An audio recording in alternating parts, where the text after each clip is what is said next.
Saudações! Estamos no momento mais tenso da guerra da Ucrânia até agora. Preste muita atenção, porque a situação pode sair do controle a qualquer momento e levar a uma situação de ponto de não retorno de uma guerra de proporções mundiais. Desde a nossa última conversa, eu falei que a Rússia havia entrado para valer no conflito e que ela fez a convocação de 300 mil reservistas e de que ela também anexaria algumas províncias do antigo, que antigamente pertenciam à Ucrânia.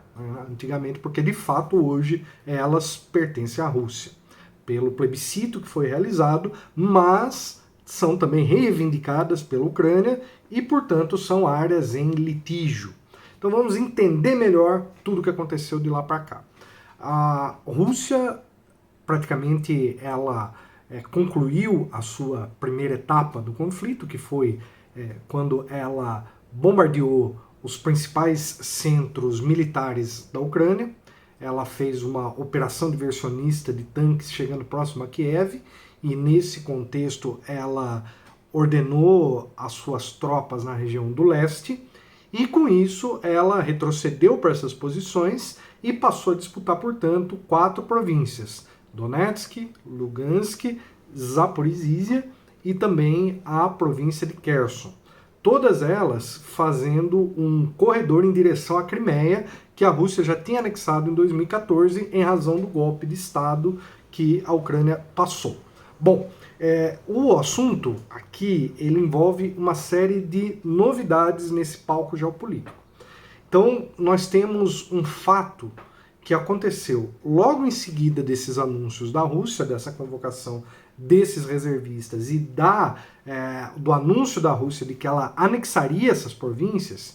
Isso tudo fez com que houvesse uma reação, no caso da OTAN, porque, como a gente sabe, não é uma guerra entre Rússia e Ucrânia, é uma guerra entre Rússia e OTAN. A Ucrânia é simplesmente o teatro de operações e o atual governo ucraniano é um governo fantoche dos interesses da OTAN. E aí, portanto, foi feito uma sabotagem do gasoduto Nord Stream 1, que fornece os gases que a Alemanha e outros países da Europa utilizam, seja para calefação, seja para geração de energia, seja até mesmo para produção industrial. Portanto, esse ataque ele praticamente inviabilizou com que continue a Rússia oferecendo gás para a Europa. Bom, quem que se beneficia com isso? Um único país, os Estados Unidos, que é quem está oferecendo uma fonte alternativa de gás e de uma forma bastante cara, porque o gás da Rússia ele chega por gasoduto e o gás dos Estados Unidos ele chega por barco. Então o custo disso é muito mais elevado. E parece que tudo indica que quem esteve por trás desse atentado foram o próprio Estados Unidos, ou Inglaterra, ou o próprio conjunto da OTAN, junto com as forças ucranianas. Independente de quem fez, o fato é que isso foi feito por essa coalizão. O fato foi que isso acabou por enfatizar a cisão entre Rússia e Europa e aproximar ainda mais a Europa dos Estados Unidos. Portanto, se a gente for pensar quem se beneficiou logicamente com essa movimentação, foram diretamente os Estados Unidos e indiretamente alguns aliados da OTAN que têm interesse em negociar a venda de gás, especialmente alguns que estão localizados fora do eixo europeu e que têm essas reservas. Bom, fato é que naquela mesma semana nós conseguimos notar um grande avanço das tropas ucranianas nos territórios em que a Rússia havia disputado na região do leste. Então algumas cidades estratégicas foram retomadas pelos ucranianos e ninguém entendeu direito por que os ucranianos avançaram tão rápido nessa sua chamada contraofensiva. Bom, isso ficou claro quando a Rússia fez o plebiscito de anexação a essas 4 províncias. Então o que esse plebiscito ele significa? A Rússia fez uma consulta para a população se eles aceitariam a incorporação no território russo. Bom, basicamente a perda de territórios pela Rússia por parte da Ucrânia foi uma movimentação tática no conflito, que foi o reposicionamento das suas tropas para garantir a realização desses plebiscitos. E nesse sentido a Rússia foi bem sucedida, porque todos os plebiscitos ela conseguiu realizar e ela obteve a votação aí entre 95% a 98% das pessoas em cada uma dessas províncias optaram por pertencer à Federação Russa. Houve delegados internacionais, mas basicamente aqueles indicados pela Rússia. Então isso faz com que a região se torne uma área de litígio. Então é uma área que foi, por teoricamente vontade popular, que reflete o plebiscito, integrada à Rússia e ratificada pelo parlamento russo, a Duma. Então isso, teoricamente, esse povo escolheu pertencer à Rússia. Entretanto, por ser uma área de disputa internacional, no direito internacional, isso é considerado uma área de litígio. E qual que é a importância dessas 4 províncias anexadas? Bom, em primeiro lugar, essas províncias, você tem um predomínio da população russófila. Então vamos lá, a etnia eslava ela tem várias subdivisões, uma delas é russos e ucranianos étnicos. Então nessa região predomina a população identificada etnicamente como russa. Não só isso, isso é uma região de fronteira e também uma região que na época da União Soviética era bastante industrializada.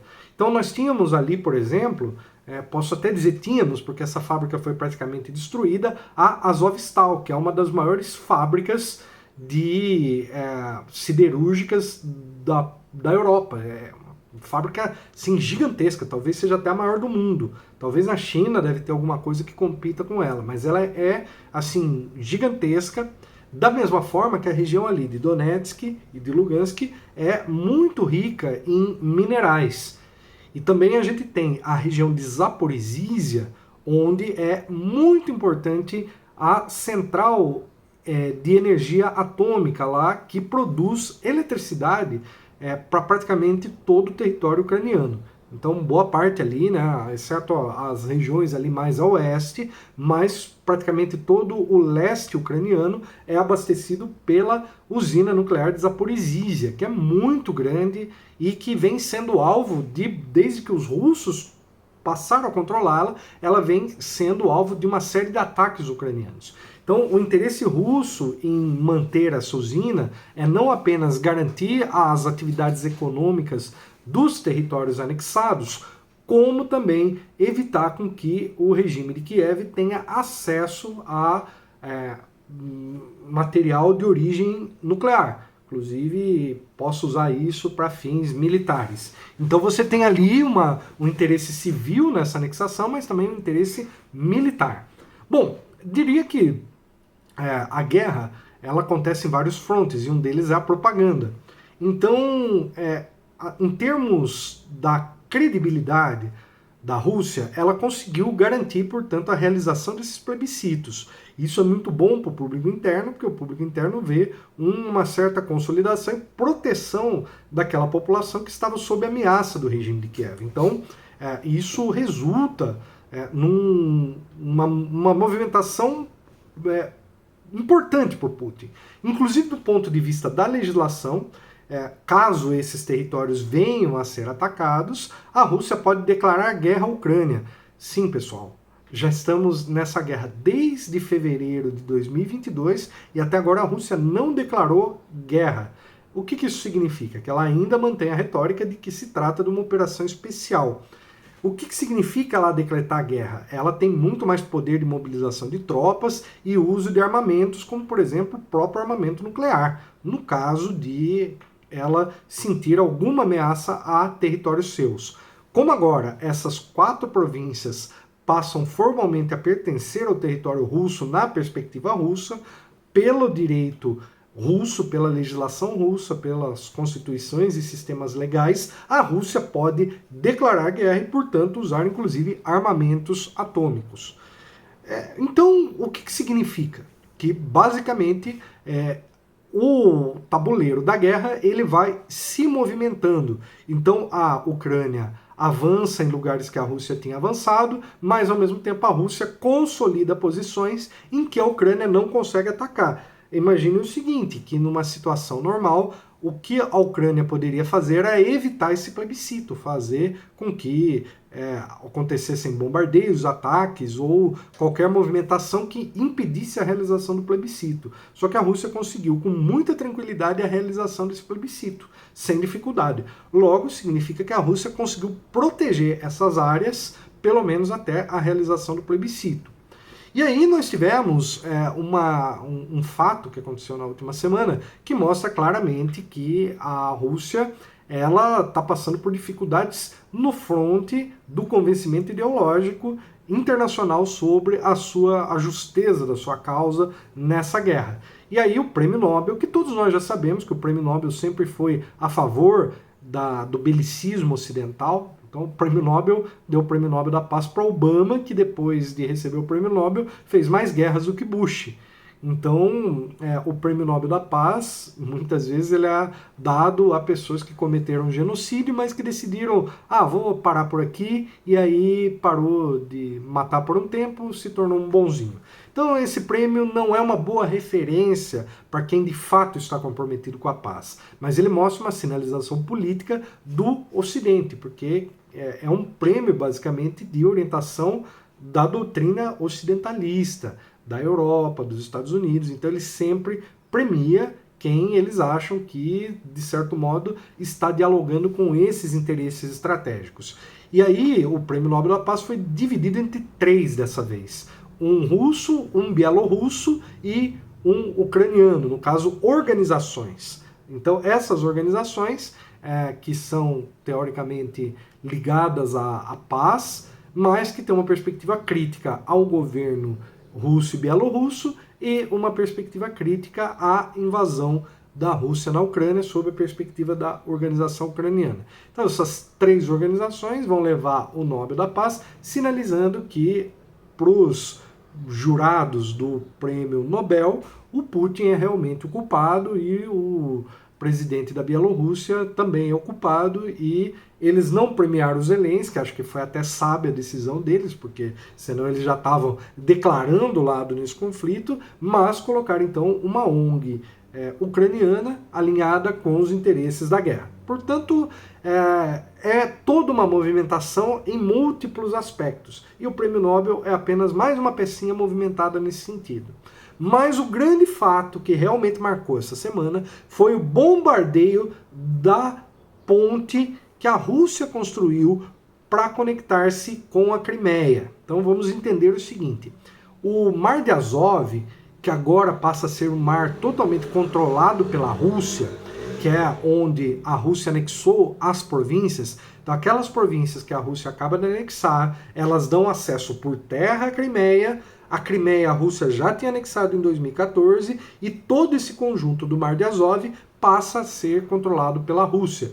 Inclusive, as batalhas mais sangrentas foram em Mariupol, que era onde tinha a Azovstal e onde estava uma imensa concentração de grupos nazistas, dentre eles o batalhão Azov, que foram praticamente eliminados pelos russos. E todos esses grupos recebiam financiamentos ocidentais para inviabilizarem qualquer iniciativa russa de influência naquela região, com um discurso de nacionalismo extremado e resgatando imagens da época do nazismo e supostos heróis da cooperação da Ucrânia com relação ao regime de Hitler.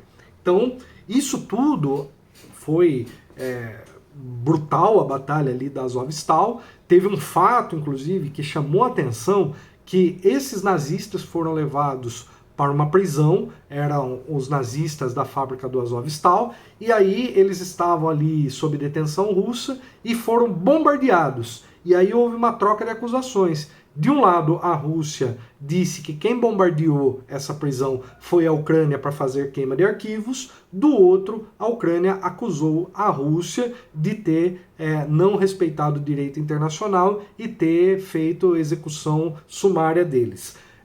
É difícil a gente saber exatamente quem fez isso, mas a hipótese da queima de arquivo é a mais provável, porque havia uma série de figuras ali que estavam atuando no laboratório no subterrâneo da Azovstal, e isso sugere que provavelmente se tratava realmente de uma tentativa de queima de arquivo por parte do regime de Kiev, porque ali haviam espiões ocidentais trabalhando junto com aqueles nazistas do batalhão Azov que protegiam a fábrica do ataque russo. Pode ser a Rússia? Claro, pode. É simplesmente aqui uma suposição, considerando o tipo de perfil que estava relacionado a esse episódio particular. E aí nós temos, então, um fato que a Rússia, para poder controlar o acesso à Crimeia, ela construiu uma ponte conectando o território russo ao território da Crimeia. E essa ponte, ela é muito protegida, porque ela é uma espécie de símbolo. Ela foi a anexação formal da Crimeia pela Rússia, foi feita ali no plebiscito em 2014, mas era preciso uma conexão direta, uma conexão para trens, uma conexão para veículos, e foi feita através desta ponte. E essa ponte, ela cruza ali o estreito que separa o Mar de Azov do Mar Negro, e nesse estreito ela tem ali uma dimensão muito grande, e ela passa praticamente todo o material de natureza civil e militar dos russos em direção a essa região da Crimeia, onde fica o porto de Sebastopol. Então é uma área muito importante, muito estratégica para a Rússia. E aí especula-se como que foi feito esse atentado. Há algumas versões de que isso talvez tenha sido feito a partir de um caminhão-bomba, feita na forma de um atentado suicida por um ucraniano. Eu não acredito nessa versão. Tudo indica que essa explosão veio de baixo, então, portanto, pode ser que tenha tido uma sabotagem, pode ser que haja espiões ucranianos dentro da Rússia, como pode ser que exista espiões russos dentro da Ucrânia. Pode ser não, é certeza que há de ambos os lados, porque ambos vêm da antiga União Soviética, da antiga KGB. Rússia e Ucrânia eram o mesmo país na época da União Soviética, e tanto o exército russo quanto o ucraniano têm a mesma formação. Ambos lutaram na mesma Segunda Guerra Mundial e ambos lutaram na mesma Guerra Fria. Portanto, existe um conhecimento muito amplo de ambas as partes. Agora, essa questão da ponte ainda muito vai ser falado. O curioso é que esse ataque aconteceu exatamente no dia do aniversário do Putin, e nesse mesmo dia os membros do governo ucraniano no Twitter publicaram a explosão tocando Happy Birthday to You, que é parabéns para você em inglês. Então é uma provocação direta ao próprio aniversário do Putin. Essa ponte ela foi parcialmente danificada, ela não foi totalmente destruída, é possível recuperá-la para poder voltar, mas ela tem um efeito simbólico, até porque ela saiu na capa dos principais jornais do mundo. Não está fácil a situação para a Rússia ela luta para manter aquilo que ela já conquistou, ela está com dificuldades de avançar no fronte. Ao mesmo tempo, não está fácil também para a OTAN, os próprios Estados Unidos está precisando criar novas fábricas para poder fornecer material de artilharia para a Rússia, porque as suas fábricas já estão em capacidade máxima e não estão dando conta da demanda. Imagino que isso também possa estar acontecendo do lado russo. Então, foi uma guerra até agora que consumiu muito material bélico, colocou em campo novas tecnologias, como por exemplo aqueles dispositivos antitanques que foram fornecidos pelo Ocidente para a Ucrânia, que tiveram um efeito significativo na guerra, conseguiram derrubar muitos tanques da Rússia. Então a Rússia precisou repensar uma série de estratégias que tinha desenhado inicialmente. E aí a atitude do Putin foi mudar o general responsável pela operação. E agora ele nomeou o general Surovikin, que é um general que tem aí uma longa experiência em resolver conflitos. Citando aqui, ele teve atuação na guerra da Chechênia, em que a Rússia saiu vitoriosa, e também teve uma atuação destacada na guerra da Síria, inclusive na retomada de Alepo pelo regime sírio. Então, portanto, é um general muito experiente, que tem aí experiência no campo de batalha, e que agora ele passa a liderar as operações. Ele é considerado como um dos generais mais linha dura do regime de Putin. Bom, especula-se então que esse ataque tenha sido feito pelo serviço de inteligência ucraniano com um forte apoio ocidental e talvez com infiltração na própria Rússia. Só que isso a gente vai precisar de mais alguns dias para saber. E aí, obviamente, que a Rússia não toleraria essa situação e daria uma resposta à altura.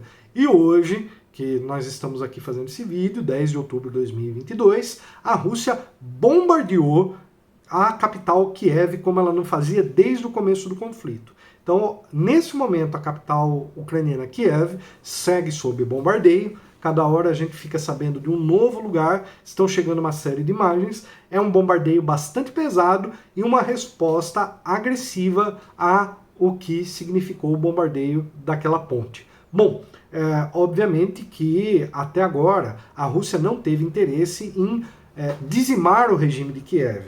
Pelo contrário, ela manteve a cidade, a capital ucraniana, praticamente intacta e concentrou seus conflitos na região do leste, exceto na primeira fase, quando o objetivo era desestruturar a capacidade de reação militar do exército ucraniano. Então tudo isso agora mudou. Então nós temos um novo quadro, a Ucrânia não está, como é que eu posso dizer, completamente derrotada, como a Rússia também não está. Então é uma guerra que ainda está muito indefinida, há muita especulação de novas armas sendo utilizadas, novas armas sendo preparadas. Então vamos citar aqui o que a gente já sabe que foi usado. Por exemplo, os drones suicidas que a Rússia comprou do Irã. Então esses drones são uma nova tecnologia de drones que eles explodem quando chegam até o alvo. Por isso que são chamados de drones suicidas. Eles têm feito um estrago muito grande na Ucrânia, da mesma forma que a Ucrânia tem usado certos armamentos que têm feito um estrago muito grande na Rússia.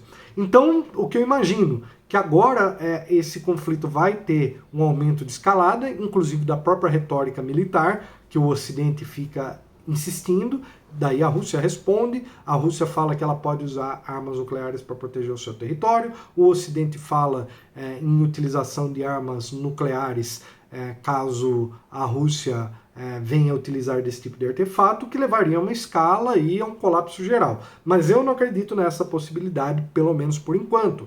Entretanto, há uma retórica crescente, e essa retórica crescente, ela não está sendo acalmada, muito pelo contrário, se está enfatizando as saídas bélicas. E o que significa? Bom, eu vejo da seguinte forma, quando a gente lê A Arte da Guerra de Sun Tzu, ele sempre diz que você nunca pode deixar um inimigo cercado. Você cercar um inimigo, ele vai lutar até a morte. Se você dá uma saída para ele, ele pode recuar. Então, se você pega e cerca a Rússia de uma forma que ela não tenha forma de resistir, o que ela vai fazer? Vai usar todo o seu potencial. E aí nós finalmente vamos ter uma guerra nuclear tal qual é anunciada.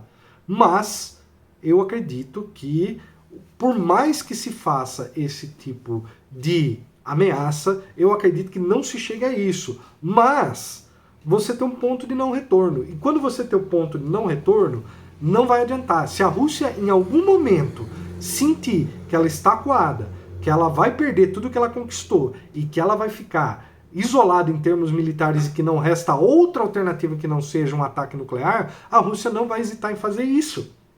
E aí isso pode ser feito em uma série de escalas, seja uma arma nuclear tática, em pequena escala, seja um ataque nuclear de longas proporções em uma grande cidade, ou seja, até o ataque a um país da OTAN ou a vários países ao mesmo tempo. Porque se a Rússia perceber que ou ela destrói a OTAN ou a OTAN destrói ela, ela vai atirar primeiro. E aí, a partir do momento que ela apertou o outro botão do outro lado é acionado automaticamente e a gente tem aquele famoso Armagedon nuclear seguido do inverno nuclear, que é o que ninguém quer, mas quando se aposta alto no inimigo que tem capacidade de resposta, esse pode ser o custo. Portanto, essa guerra não estaria acontecendo se houvesse um canal diplomático para evitá-la. Mas não, o Ocidente está levando essa guerra até as últimas consequências. A Rússia, ela não vai abrir mão do que ela já conquistou. A Rússia, ela pode até avançar para mais partes, mas aquilo que ela já tem, ela não vai abrir mão, porque isso é uma questão de sobrevivência geopolítica. O porto da Crimeia já levou a Rússia e a Inglaterra a uma guerra de longas proporções no século XIX. A Crimeia foi estratégica para a Rússia no período da União Soviética. E a Rússia, ela sabe que se hoje ela perde a Crimeia, ela perde as condições de comercializar com praticamente uma boa parte do planeta, e ela vai lutar por isso até o fim, porque é uma questão de sobrevivência do Estado russo, de sobrevivência do próprio regime político da Rússia. Então, há operações de mudança de regime operando na Rússia para tentar derrubar o Putin, mas isso também está acontecendo na China com relação a Taiwan, isso está acontecendo no Irã, e os Estados Unidos estão operando todas essas tentativas de mudar o regime, e essas tentativas muitas vezes resultam em desestabilização, mas também fazem com que o regime que consegue captar a origem desses problemas consiga fechar a torneira e consiga restabelecer a ordem interna de uma forma até mais agressiva. Então nós fizemos aqui com vocês uma atualização do conflito da Rússia com a Ucrânia, desde, portanto, a resposta russa ao avanço ucraniano. Esse processo não pode ser entendido como uma guerra de ganha mais quem conquista mais territórios, não é disso que se trata de uma guerra complexa, de longa duração, e que ela vai ser resolvida no campo diplomático. O campo militar vai ser a conquista de posições, mas, no meu entender, a Rússia praticamente conquistou tudo o que ela queria nesse conflito, que é basicamente o leste da Ucrânia, o controle territorial até a Crimeia e o reconhecimento das províncias enquanto Rússia. Então, inicialmente o plano era criar um novo país, que seria a Novorossia, só que a Rússia foi mais ousada e anexou esses territórios. Então, pode ser que ainda a Rússia queira avançar sobre Odessa, mas isso vai ser a dinâmica do conflito que vai ditar. Acho que agora a Rússia vai batalhar muito mais para manter a estrutura definida sobre esses novos territórios do que propriamente avançar sobre outros territórios. Nesse sentido, a Rússia passaria de uma fase ofensiva para uma fase defensiva. Agora, se houver novos ataques ao território russo, como houve com esse ataque à ponte, é muito provável que Kiev volte a passar um dia como o de hoje, sob chuva de bombas, porque realmente a Rússia não vai aceitar perder tudo como aconteceu quando se esfacelou a União Soviética em 1991. Então, pessoal, curta aqui esse vídeo, dá um comentário aqui se você acha que essa guerra está entrando numa escalada cada vez maior, e siga o nosso canal, porque quando a gente puder, a gente volta aqui com mais informações, com mais comentários e análise de conjuntura internacional, de geopolítica e desses conflitos que vêm nos fazendo repensar a situação do mundo no contexto da Segunda Guerra Fria que estamos agora vivendo à luz da história. A história não acabou, a história continua, o fim da história foi uma mentira, e o que a gente vê é a história continuar andando, e grandes mudanças estão na nossa frente. O que eu espero é que o Brasil eleja, na próxima eleição, um líder político capaz de ter essa visão estratégica e de entender que papel cabe no Brasil num contexto tão delicado e tão complicado como esse. O Brasil é membro dos BRICS, o Brasil ele é membro do G20, o Brasil ele tem grandes condições de opinar pela paz mundial e de fazer o seu papel para que o país se ordene enquanto uma referência e recupere o seu respeito internacional num tempo em que o Brasil era a referência nos grandes temas globais. Então é isso, pessoal. Até a próxima e nos vemos no próximo vídeo.